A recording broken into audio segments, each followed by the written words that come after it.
Good morning, good afternoon, good night. Whoever you are, wherever you are, my name is Kyle, and I decided to do my research presentation on alcohol abuse and consumption, as well as its effects on public health and the pandemic. So, for a little background on alcohol itself and alcohol abuse, alcohol can physiologically and psychologically alter the human body, which can lead to different diseases like liver disease and heart disease, and can even lead to cancer. And as for psychologically, alcohol is a depressant, so it can affect a person's mindset and brain, slowing down their reaction time and making them perceive things wrong, which can lead to different injuries like car accidents. And obviously, this is of great concern to public health. And as for alcohol abuse, it is considered when a person drinks pretty heavily on a daily or weekly basis, and for the exact amount on consumption and quantity, I will get into later on. And as for COVID-19, there has been an increase in the consumption of alcohol and misuse of it, mostly in part due to because of all the strict regulations on social distancing and quarantining, which affect a person's emotions. And then because of that, some people are using alcohol as a coping mechanism. And then for some basic statistics about alcohol abuse is an alcohol use disorder, which itself is a chronic disease. However, it is not as fatal as other chronic diseases, but can lead to them, like I mentioned earlier, things like liver disease, heart disease, and cancer. And yearly, alcohol abuse and alcohol consumption accounts for 95,000 deaths in America, at least, which is about 261 deaths on a daily basis. I also found it pretty interesting how it was the third most cause for disabling disease in high-income countries. And then if you don't know what a disabling disease is, it is pretty much a disease that impairs a person's ability to function when they're sober or function as they normally would on a daily basis.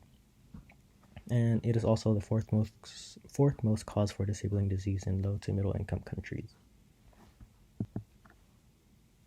So as I mentioned previously, alcohol abuse can lead to different diseases like cardiovascular disease, liver disease, cancer, and can also cause development of neuropsychiatric diseases affecting a person's nervous system as well.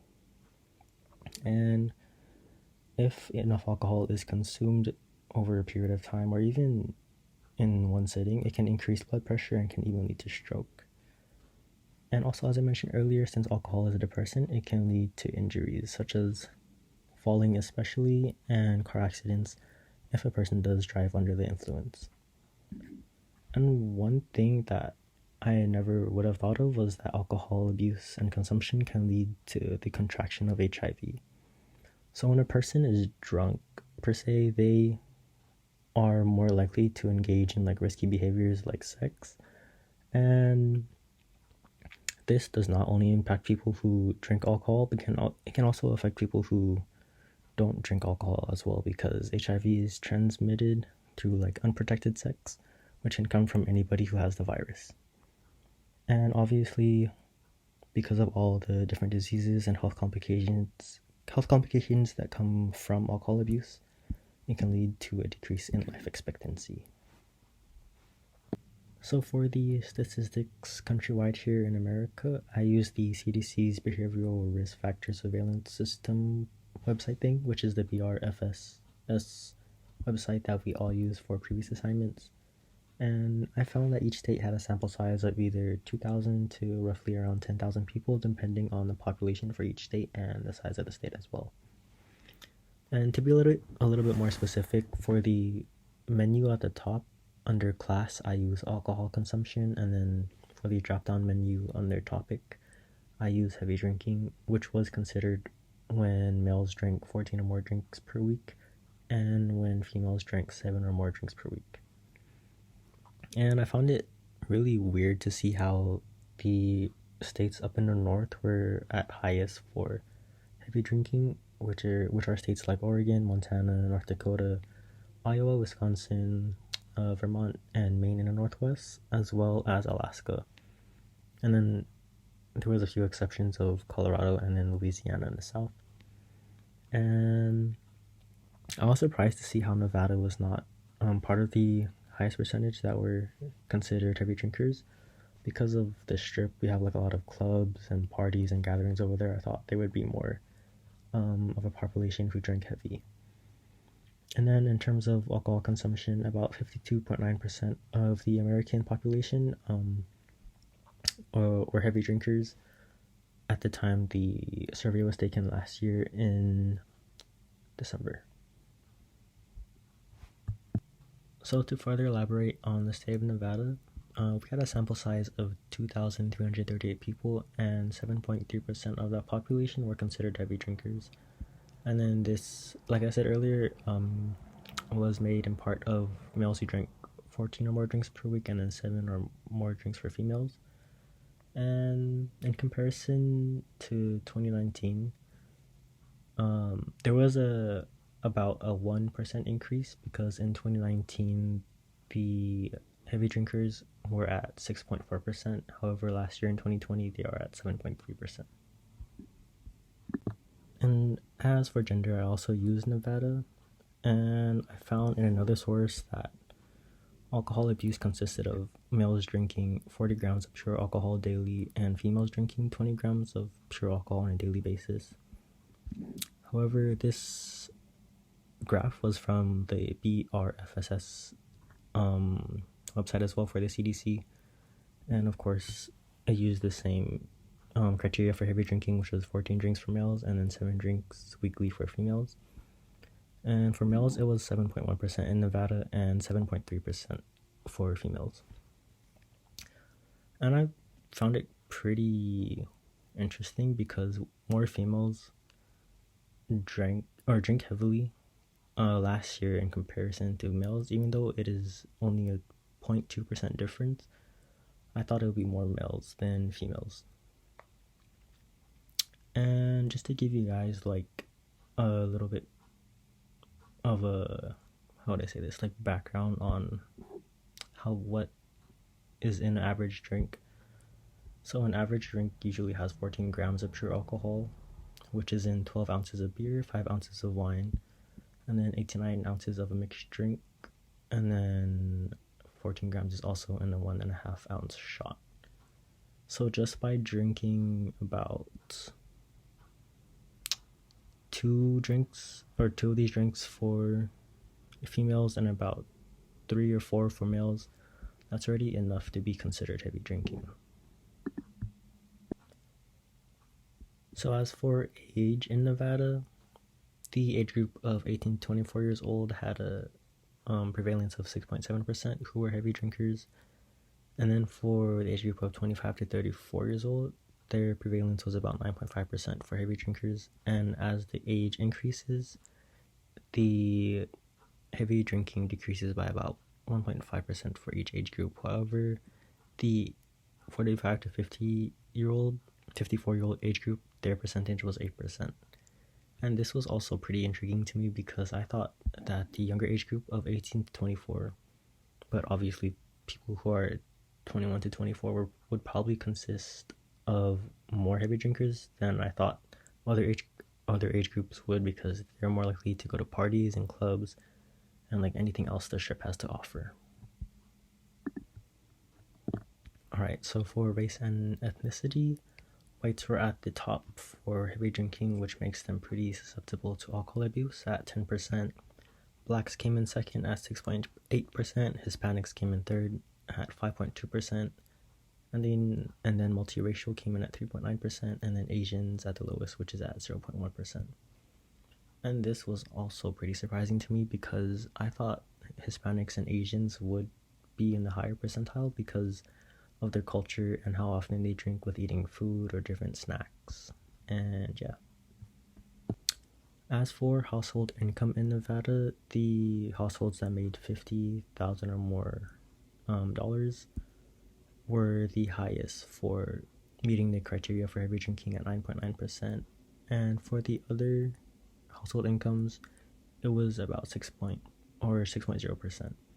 And then this makes sense because alcohol is pretty expensive, so those families or households that can't afford it would probably be more on the wealthier side.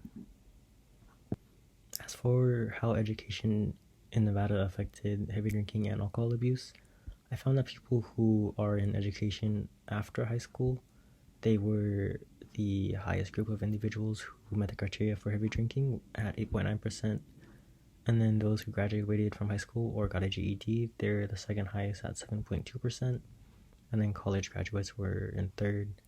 And then lastly, the people who had an education less than high school were last. And originally, I would have thought that the people who had an education less than high school would have more or would have met the criteria for heavy drinking at the highest percentage, as they would not have received education they needed to learn about how alcohol affects their body and what it can do to their body as well. So the COVID-19 pandemic has played and is still playing a pretty large role in the increase of alcohol consumption and abuse, which should be of high concern to public health professionals, as people could develop all of the or have the potential to develop the chronic diseases as I mentioned earlier, and even become dependent on alcohol. So during quarantine last year in May through October, many people were experiencing mental health issues like isolation, anxiety, depression, and PTSD. And because of this, in May of last year, there was a 60% increase in alcohol consumption as opposed to the times or the months before the pandemic happened. And in another study I found was that there was a 13% increase by June of alcohol consumption in comparison to the times before the pandemic. And like I mentioned earlier, because of all the different mental health challenges and dealing with emotions, people have become dependent on alcohol and are using it as a coping mechanism to kind of get away from the reality of what's occurring throughout the world and even around them locally. And of course, since there was a pretty large increase in alcohol consumption, there was a large increase in alcohol sales. However, this number right here, 262%, this was only the percentage of sales that were online. So since a lot of stores and like shops were locked down, people resorted to online shopping for things like clothing and even groceries and clearly alcohol. So yeah. And even though hospitals were pretty full around the country and even around the world, they were still getting visits for problems associated with alcohol. So there was there was an increase from 28.2% to 33.5% for the amount of people who went into hospital visits in regards to like alcohol or like anything related to alcohol, like injuries or even just sicknesses. In terms of preventing alcohol abuse from occurring or even heavy drinking in general, at the primary level, people can practice abstinence, which is not drinking alcohol at all. And this automatically lowers the chances of them obtaining or developing any alcohol-related diseases, like I mentioned earlier. And at the secondary level, people should know what they're getting into if they do drink alcohol, and they should be able to detect any changes to their body and be knowledgeable of any consequences that can follow if they do drink enough. But people who do drink should know their limits, so it won't cause any unintentional injuries or any illnesses from occurring. And then lastly, at the tertiary level, at this point, people have drinking enough alcoholic beverages to develop diseases. Yeah. So they should seek medical help, and this could include just plainly taking pills or even surgery if it does come to that point. If they do drink enough alcohol, can affect their liver greatly or even their heart. So they may need different transplants for that as well. And then in other ways, people can seek therapy and talk about their alcohol abuse problems, or they could even join AA, which is Alcoholics Anonymous, where they're able to talk to other people who are experiencing alcohol abuse as well, and they could hopefully recover from it. So yeah, that concludes my presentation, and this is my reference list of everything I use. I hope you guys learned something new or something interesting if you didn't know already. And yeah, thank you guys.